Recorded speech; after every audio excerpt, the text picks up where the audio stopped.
Assalamualaikum warahmatullahi wabarakatuh. Kami di sini akan menyampaikan materi mengenai perjuangan mempertahankan Negara Kesatuan Republik Indonesia melalui jalur diplomasi.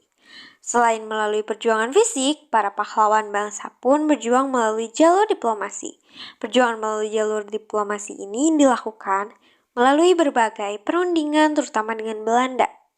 Tujuannya yakni agar Belanda mengakui kedaulatan Indonesia sebagai sebuah negara yang merdeka dan mempunyai kedudukan yang sama dengan negara lainnya yang sudah terlebih dahulu merdeka. Berikut ini beberapa perundingan yang dilakukan oleh Indonesia dengan Belanda pada masa revolusi kemerdekaan. Nah, di sini kami akan membahas salah satunya yaitu Perjanjian Renville. Apa itu Perjanjian Renville? Perjanjian Renville adalah perjanjian antara Indonesia dengan Belanda yang terjadi pada tanggal 8 Desember 1947 sampai 17 Januari 1948 di atas geladak kapal perang Amerika Serikat sebagai tempat netral USS Renville yang berlabuh di Jakarta.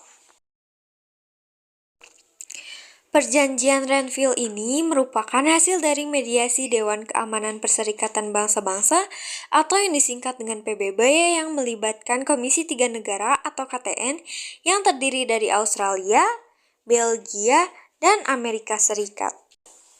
Perjanjian ini dianggap merugikan Indonesia karena mengorbankan sebagian besar wilayah Jawa dan Sumatera yang telah dikuasai oleh Republik Indonesia. Perjanjian ini juga menimbulkan perpecahan di dalam pemerintahan Indonesia yang akhirnya berujung pada peristiwa Madiun 2. Perjanjian Renville berakhir setelah Belanda melancarkan agresi militer Belanda II pada 19 Desember 1948. Latar belakang Perjanjian Renville. Perjanjian Renville dilatar belakangi oleh pertikaian yang terjadi antara Indonesia dan Belanda. Pertikaian disebabkan oleh serangan Belanda ke Indonesia yang terjadi pada 12 Juli 1947 atau dikenal dengan agresi militer Belanda I. Serangan yang dilakukan Belanda ke Indonesia itu mendapat perhatian negara lain dan menjadi ancaman internasional. Kemudian pada 1 Agustus 1947, Dewan Keamanan PBB ikut turun tangan untuk membantu menghentikan serangan Belanda. Akan tetapi, pada 5 Agustus 1947, Belanda dan Indonesia kembali mengumumkan akan melakukan gencatan senjata, hingga membuat Dewan Keamanan PBB mengambil langkah penyelesaian. Dewan Keamanan PBB kemudian membentuk Komisi Tiga Negara KTN, terdiri atas Australia, Belgia, dan Amerika Serikat, yang bertugas untuk memediasi dan menyelesaikan sengketa Indonesia dan Belanda. KTN juga berusaha mendekatkan kedua belah pihak yaitu Belanda dan Indonesia untuk menuntaskan segala pertikaian dan persoalan militer serta politik. Amerika Serikat selaku salah satu anggota KTN berhasil mempertemukan Indonesia dan Belanda dalam perundingan yang berlangsung di atas kapal perang Renville milik Amerika Serikat. Perundingan Renville secara resmi dimulai pada 8 Desember 1947 di kapal Renville yang berlabuh di pelabuhan Tanjung Priok. Delegasi Indonesia dipimpin oleh Amir Syarifuddin, sedangkan delegasi Belanda dipimpin oleh R. Abdul Qadir Wijoyatmojo, orang Indonesia yang memihak Belanda. Tokoh-tokoh dalam Perjanjian Renville. Delegasi dari Indonesia. Sejumlah tokoh-tokoh yang turut hadir dalam perundingan dan perjanjian Renville adalah sebagai berikut.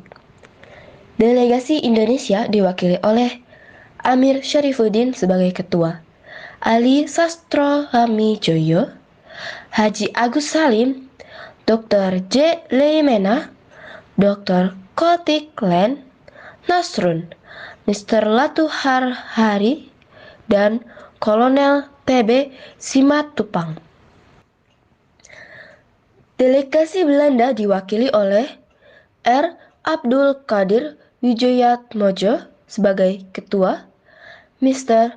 H.A.L. van Vredenburg, Dr. P.J. Coates.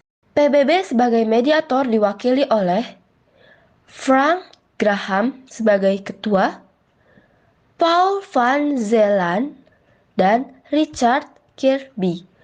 Belanda berdaulat atas Indonesia sebelum Indonesia mengubah menjadi RIS, Republik Indonesia Serikat.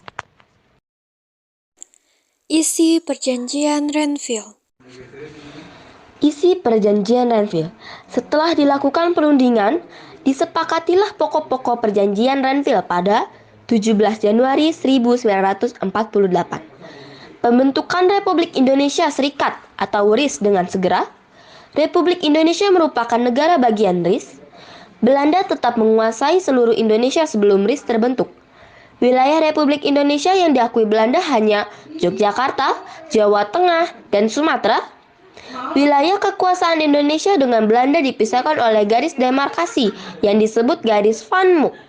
TNI harus ditarik mundur dari Jawa Barat dan Jawa Timur atau wilayah-wilayah kekuasaan Belanda. Akan dibentuk Uni Indonesia Belanda dengan kepalanya Raja Belanda. Akan diadakan plebisit atau referendum pemungutan suara untuk menentukan nasib wilayah dalam RIS. Akan diadakan pemilihan umum untuk membentuk Dewan Konstituan RIS. Dampak Perjanjian Renville. Perjanjian Renville yang dilakukan antara Indonesia dan Belanda memiliki dampak yang signifikan bagi Indonesia. Berikut adalah beberapa dampaknya. 1. Negara federasi. Hasil dari Perjanjian Renville menyebabkan Indonesia menjadi negara federasi. Sistem pemerintahan dan konstitusi berubah, dan Republik Indonesia Serikat RIS terbentuk. RIS memiliki kedudukan sejajar dengan Uni Indonesia Belanda. 2. Wilayah Republik Indonesia berkurang. Akibat perjanjian ini, wilayah Republik Indonesia semakin menyempit, karena sebagian wilayahnya telah dikuasai oleh Belanda. Reaksi keras masyarakat Indonesia terhadap perjanjian ini mengakibatkan berakhirnya Kabinet Amir Syarifuddin yang dianggap menjual negara kepada Belanda. 3. Blokade ekonomi. Belanda memperketat blokade ekonomi terhadap Indonesia yang merugikan perekonomian negara. Selain itu, militer Indonesia melemah karena harus menarik mundur tentara dari wilayah yang dikuasai oleh Belanda di Jawa Barat dan Jawa Timur. Negara perjanjian ini tetap menjadi momen penting yang membentuk jalannya peristiwa selanjutnya. Manfaat Perjanjian Renville. Perjanjian Renville yang terjadi pada 17 Januari 1948 memiliki beberapa manfaat dan dampak bagi Indonesia. Berikut adalah ringkasan manfaat utamanya. 1. Menunjukkan kedaulatan Indonesia. Perjanjian Renville membuktikan kepada dunia bahwa Republik Indonesia adalah sebuah negara kecil di wilayah Indonesia. Meskipun dalam situasi yang sulit, Indonesia tetap berjuang untuk mempertahankan kedaulatannya. 2. Membentuk Republik Indonesia Serikat (RIS). Perjanjian ini membuka jalan bagi pembentuk Republik Indonesia Serikat (RIS), meskipun RIS hanya bertahan singkat. Ini adalah langkah menuju kemerdekaan yang lebih luas. 3. Menghentikan pertikaian pasca Perjanjian Linggarjati. Sebelum Perjanjian Linggarjati tidak berhasil menyelesaikan konflik antara Indonesia dan Belanda, Perjanjian Renville menghentikan pertikaian ini dan mencapai gencatan senjata. 4. Menghindari perang dan kerugian yang lebih besar. Dengan perjanjian ini, Indonesia berusaha menghindari konflik lebih lanjut dengan Belanda, meskipun ada beberapa kerugian seperti pengakuan kedaulatan Belanda atas wilayah tertentu. Perjanjian ini menghindari perang yang lebih merugikan.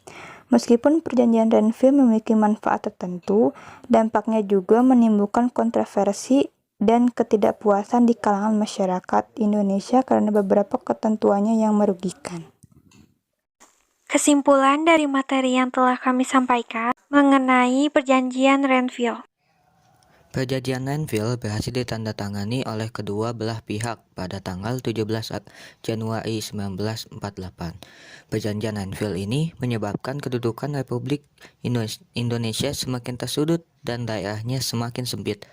Hal ini merupakan akibat dari diakuinya garis Van Mook sebagai garis perbatasan baru hasil agresi militer Belanda I. Sementara itu, kedudukan Belanda semakin bertambah kuat dengan terbentuknya negara-negara boneka. Setelah penandatanganan perjanjian Renville, pihak pemerintah Indonesia menghadapi tantangan sangat berat dan mengakibatkan Kabinet Amir Syarifuddin jatuh. Kabinet Amir Syarifuddin kemudian digantikan oleh Kabinet Hatta. Namun, di bawah pemerintahan Hatta muncul banyak rongrongan dan salah satunya dilakukan oleh bekas Perdana Menteri Amir Syarifuddin dengan organisasinya yang bernama Front Demokrasi Rakyat. Puncak dari pergolakan itu adalah pemberontakan PKI Madiun pada tahun 1948. Keadaan seperti itu dimanfaatkan pihak Belanda untuk melancarkan agresi militer II.